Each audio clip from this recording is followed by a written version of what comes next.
Hi everyone, welcome back to my channel.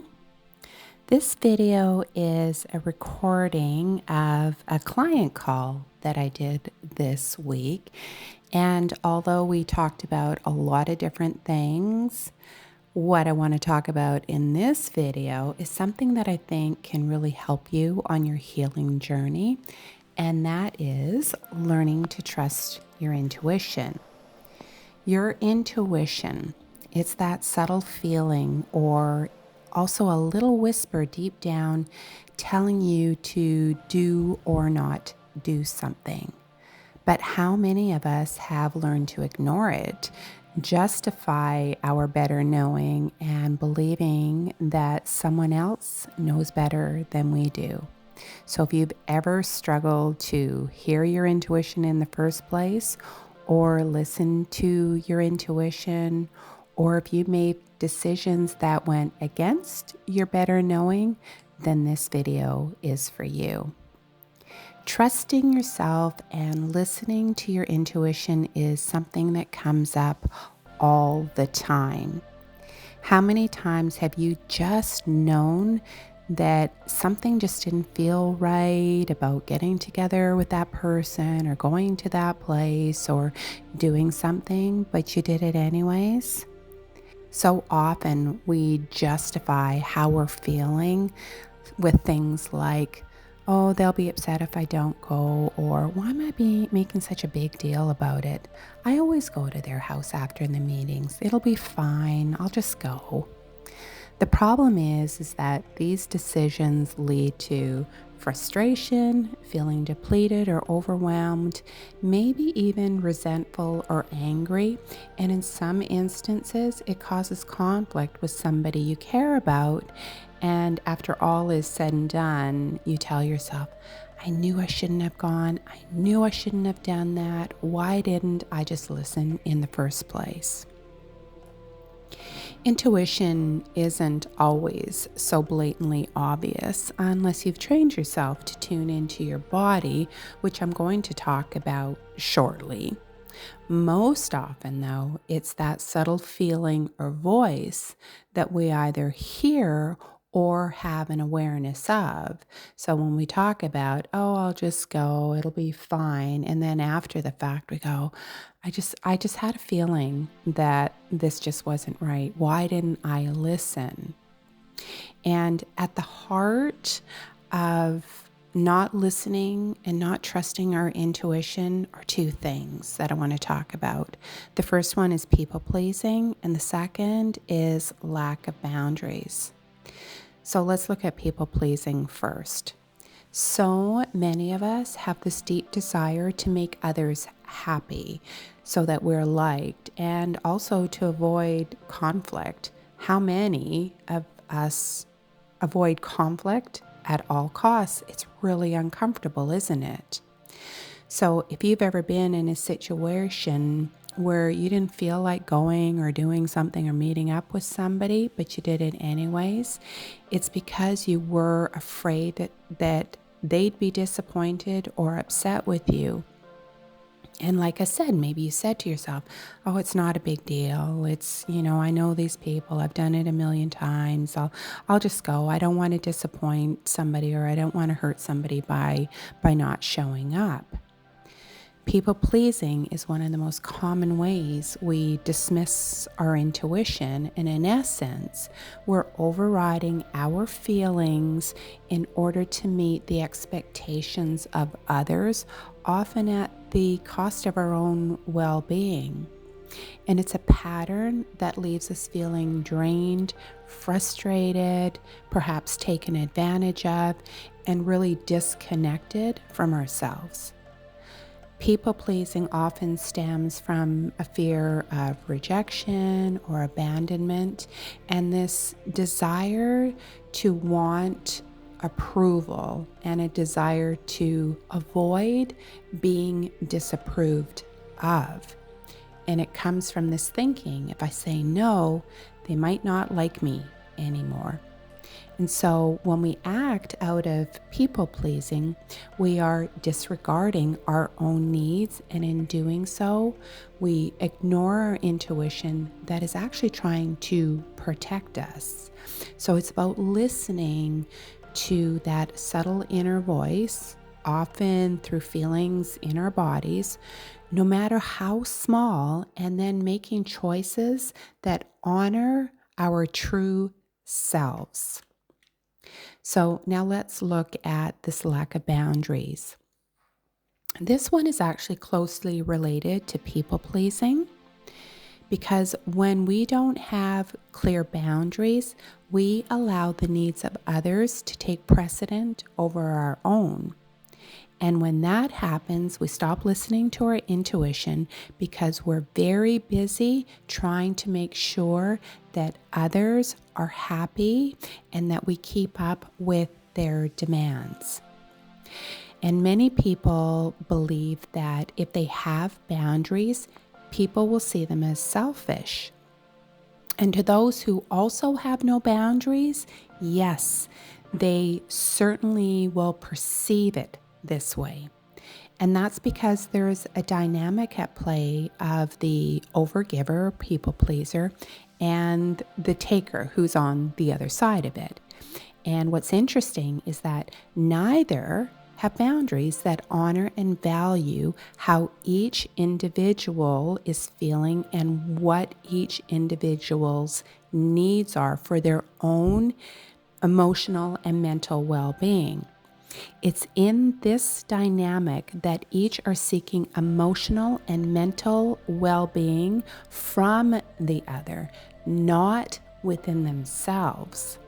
So it's not surprising that when you do begin having boundaries with others in this dynamic, they do perceive it as being selfish because it's a change in how you are listening to and validating your own needs and worthiness. This lack of boundaries creates a disconnect from the true essence of ourselves, and it makes it hard to hear that inner voice. When someone asks you to do something that you know will drain your energy, but you don't feel like you can say no because you don't want to upset them or disappoint them, your intuition is quietly saying, this isn't right for you. But because of your lack of confidence in having boundaries, you ignore that discomfort, and in that moment you might convince yourself and say, I can handle this, it won't be that bad. But deep down you just feel it. Your intuition is signaling you that this decision doesn't honor your needs. And without boundaries, we allow others' energy to dominate our own. So when you start setting boundaries, you're honoring your intuition and your true self. And boundaries are not just about saying no to others, they're about saying yes to yourself. And that is a powerful act of self-love.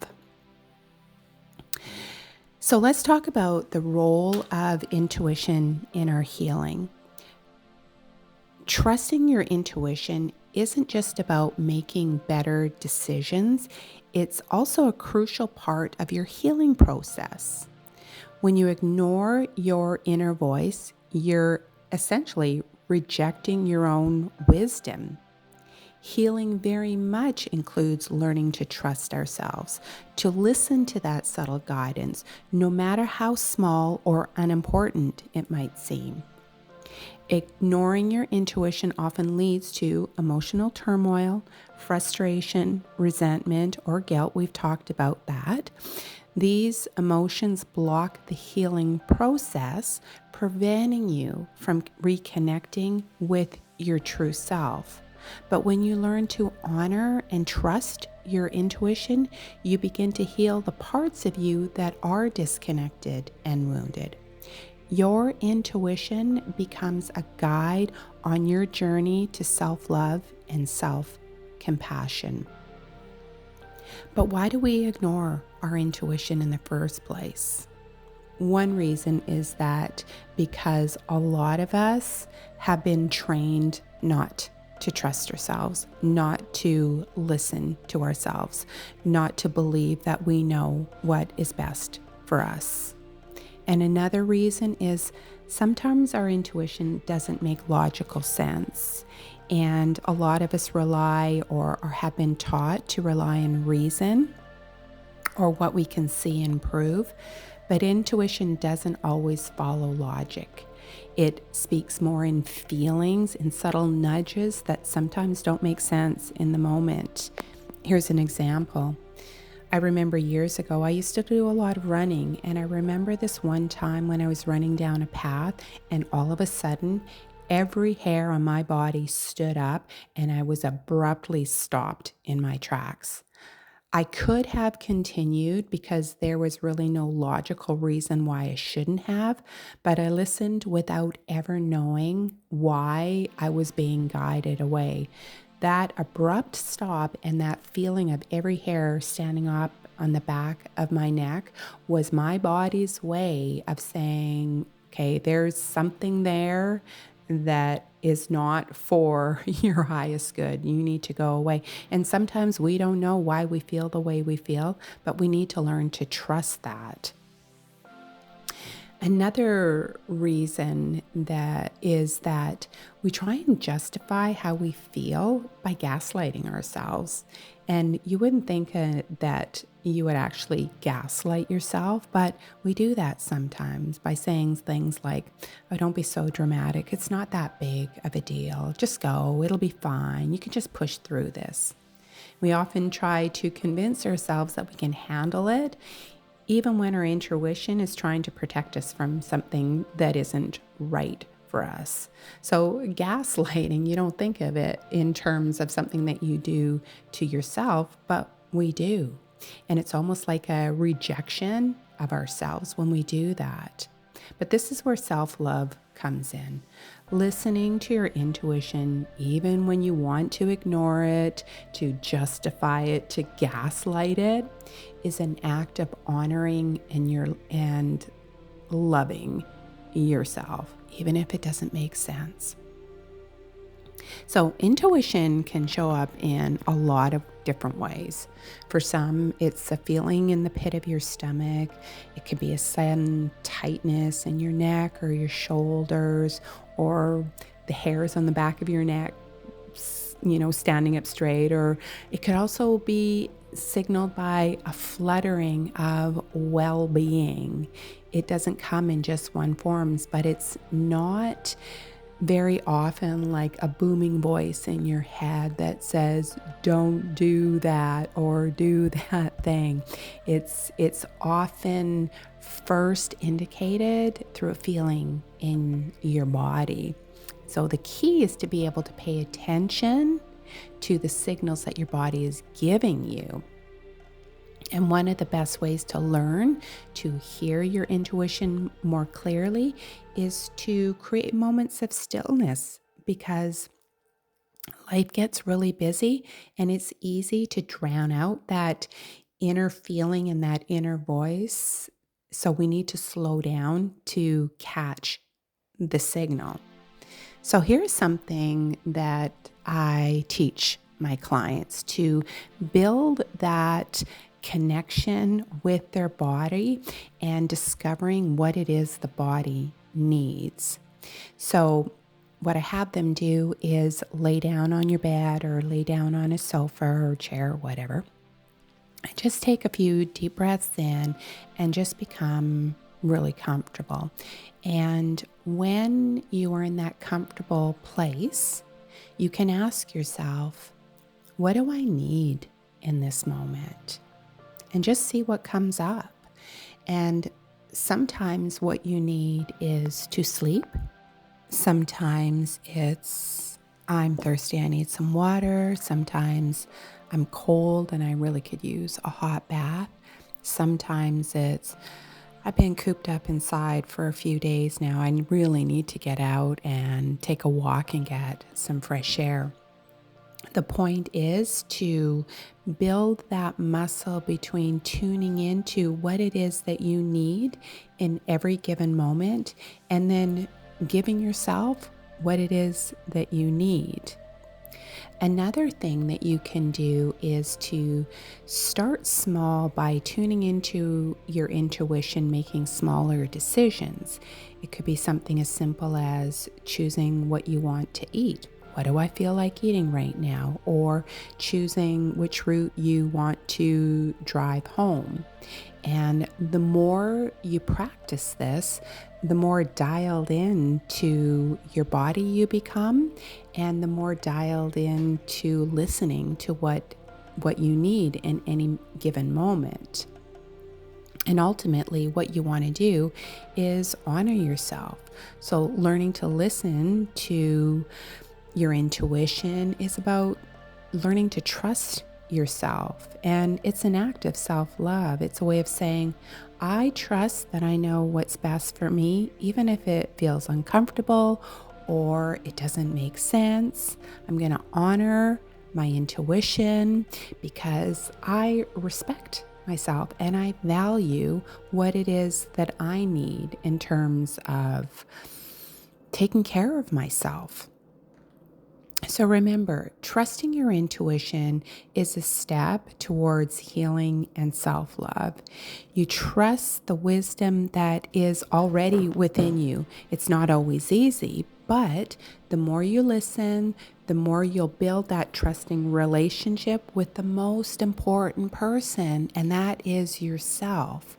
Your intuition is a really powerful guide. Let it lead you towards what is right for you and work on letting go of the fear of disappointing other people, letting other people down. Let other people own how they feel in response to the choices that are healthy for you. So I hope you found this video helpful. I'd love to hear about your experiences with intuition. Have you ever ignored it? What happened? Did you regret it? Are you learning to trust your intuition? Leave a comment below. Let me know. And until the next video, take good care.